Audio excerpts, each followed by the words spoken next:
પાટણ ખાતે 42 ઠાકોર સમાજની કારોબારી બેઠક મળી। પાટણ ખાતે નિર્માણ થઈ રહેલ શ્રી સદારામ કન્યા છાત્રાલયના સ્થળ પર શ્રી પાટણ 42 ઠાકોર સમાજની કારોબારી બેઠક પ્રમુખ ચંદનજી ઠાકોરના અધ્યક્ષસ્થાને યોજાઈ હતી।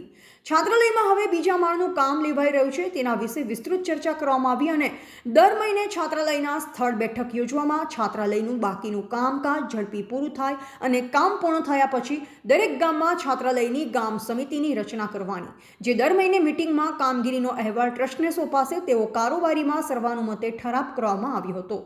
સમાજના આગેવાનોમાંથી કઈક દાતાઓએ ઉદાર દાન આપી આ સમાજના ભગીરથ કાર્યમાં સહભાગી થયા। આ બેઠકમાં ટ્રસ્ટ પ્રમુખ ચંદનજી ઠાકોર, ટ્રસ્ટ પૂર્વ પ્રમુખ ઉમેશજી ઠાકોર, મંત્રી Hemchandji Thakor, Valjiji Thakor, Monghjiji Thakor, Sovanji Thakor Bhemosan, Soprapji Thakor, Bavaji Thakor, Ranjitji Thakor, Vaduji Thakor, Chandanji Thakor, Nayta, Sarjiji Thakor, Pravinji Thakor police constable, Shyamji Thakor police constable, Natuji Thakor Bhemosan સહિતના સમાજના આગેવાનો, કર્મચારીઓ અને યુવાઓ મોટી સંખ્યામાં ઉપસ્થિત રહ્યા હતા।